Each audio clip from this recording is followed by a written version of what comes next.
So let us now see parametric timed automata with definitions and examples. So in the previous session, Laure has been talking about parametric modeling issues with instances, uncontrollable actions, and time or probability constraints, and also problems to address. So let us now address timing parameters. So I assume you are all more or less familiar with finite state automata. So finite state automata are made of a set of locations, so a discrete part of the system, with actions on transitions. So we now extend those finite state automata with clocks so as to give time automata. So time automata were introduced in the early 90s by Allure and Deal. And so those clocks are real valued variables that always evolve linearly, all at the same speed. What can we do with clocks in time automata? So we can use them in invariants. So invariants are constraints where we compare a single clock with a constant, an integer constant. For instance, in the blue location, y smaller or equal to 5 is the invariant, and we can only stay in this location while this constraint is satisfied. We also have guards. So guards are transitions, constraints on transitions that should be satisfied to take a transition. So for instance, from the blue to the red location, the y equal to 5 is the guard. And we can also reset some clocks along transitions. For instance, on the transition from the green location to the blue location, we reset both x and y. So we reset both clocks.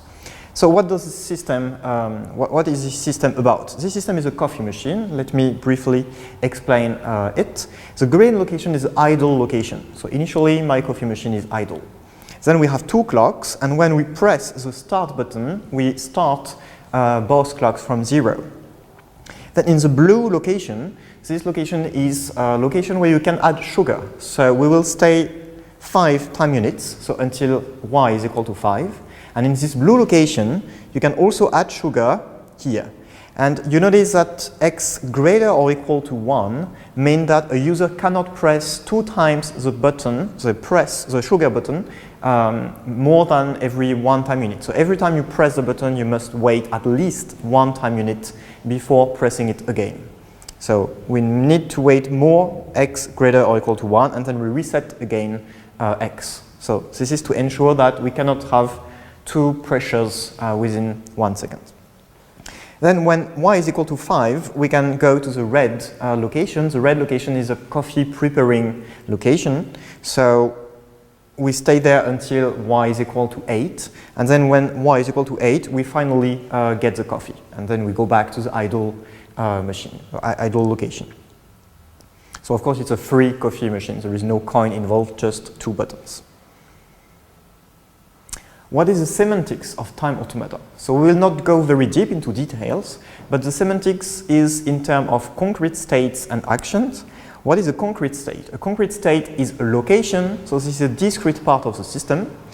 So this is the current location, and W is a valuation for each clock. So for instance, in the coffee machine, the initial state would be the, let me go back, the green location with x equals to 0 and y equals to 0. Now, a concrete run will be an alternating sequence of concrete states and actions or time elapsing. So let me give some examples. Let us go back to the coffee machine. I will present 2 concrete runs. The first one is, let us suppose we want a coffee with no sugar. So in the green location, we start with both clocks equals to 0. And since we have no invariant, we can stay as long as we want in this green location. So let us suppose we stay 15.4 time units. Then after 15.4 time units, we will press the start button. So we take the start action, which leads us to the blue location, and we reset both clocks. So we have x equals to 0, y equals to 0. Then, since we want no sugar, we do not press the sugar button, so we just wait until the outgoing guard here is satisfied, so we wait until y is equal to 5. And since both clocks evolve at the same time, we have that x equal to y equal to 5. So we have both clocks equal to 5. Then we take the cup action, so cup transition to the red location, wait 3 more time units until we have y equal to 8, and then we get the coffee after 8 time units. So this was a coffee with no sugar. Now, let us suppose we want a coffee with 2 doses of sugar. This time we suppose we immediately leave the green location, so immediately we press the start button. Then we can stay an arbitrary time, say 1.5 time units. Okay? We are now still in the blue location, and now the guard here is enabled because we can, the constraint is satisfied. So we can take the sugar action, which resets clock x, and then after, let's say, 2.7 time units, this is again a bit arbitrary, we can again press the sugar button, and we are still in the blue location. Then we need to wait exactly until y is equal to 5, and this is 0.8 time units. So when y is equal to 5, we have that x is equal to 0.8, and we can now take the cup action to the red location. And then the end is similar to the previous one. We just wait 3 more time units until the y equal to 8 guard is satisfied, and then we got the coffee. So now, what kind of time properties can we verify on time automata? I just give a few examples. We are not going into logics into this course, but some very informal examples on this case study. So I need your help on this one to let me which properties are satisfied and which are not.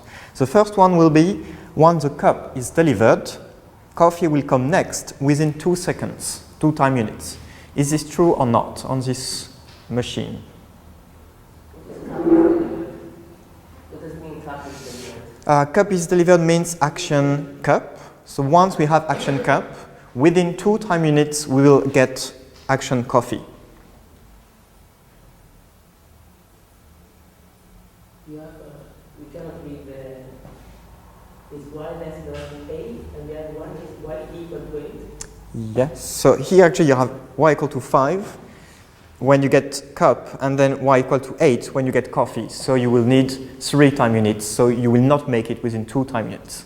So the first property is not valid. Is that clear for everyone? Next one, is it possible to get a coffee with 5 doses of sugar? This one is a bit more tricky. What do you think? So you see how long are you staying in the blue location? The blue location is where you can get your sugar, and you can wait until y is equal to 5, and you enter when y is 0, so you will stay 5 time units. Now what can you do with the sugar button? You cannot press as many times as you want because of this guard here. You need to always wait at least 1 time unit before pressing. So how many doses of sugar can you have? So I have a 5 here. You cannot do a 0, but you can do it at 5. So you still have 5. I agree. You can have 5, but you need to be extremely precise. When you enter, you cannot press because you need to wait 1 time unit. At t equal to 1, you can press. Then it resets clock x to 0. You wait again until 2, you press, 3, you press, 4, you press, 5, you should leave. But you can also in 0 time press again a last time on the 5 time unit. So you can have a coffee with 5 doses of sugar, theoretically. Theoretically, because you need to be infinitely precise to do that. You need to press exactly at 1, 2, 3, 4, 5. If you miss any of them, like 1.01, you will never get your 5th sugar. So this one is valid, at least in theory. Next one, after the start button is pressed, a coffee is always eventually delivered, meaning after this action occurs, I'm sure for any pass to have the coffee, with or without sugar. Is that true? Yes, there is no blocking here. You will just elapse enough time and you will eventually get into this green location back with a coffee. it is impossible to press the sugar button twice within 1 second. So I'm sure I will never press the sugar button twice within an interval of 1 second. What do you think? Actually, it's a borderline property. It is not true, so it is possible, but it's an interval question. You can press at 0, or actually you can press at 1 and at 2, and so this gives you an interval of size exactly 1, where you can press 2 times, 1 at 1, 1 at 2. So the property is actually invalid, but it's a really borderline property. So this was for time automata. Now we will add timing parameters. The question is, why should we add timing parameters? There are many challenges that parameters may help to solve. The first one is systems may be incompletely specified. So we are doing model checking. We consider a model of a system. And this model may not be totally ready because some of the delays may not be known, or they may change in future steps of the design.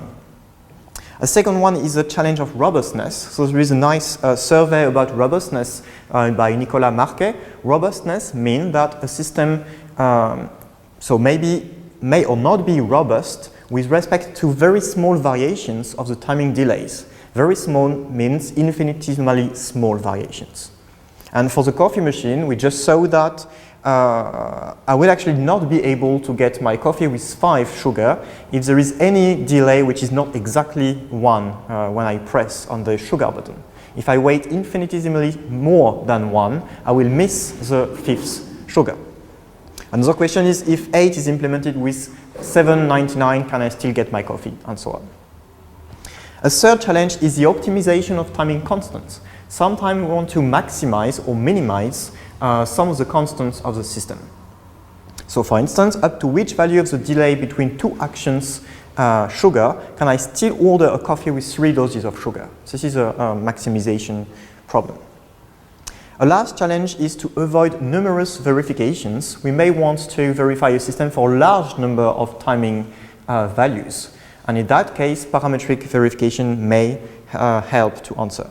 So for all this challenge, one solution, among others, is parametric analysis. So we will consider that the timing constants are still constant, but they are unknown. So by parameters, we really mean here that the constants are constant but unknown.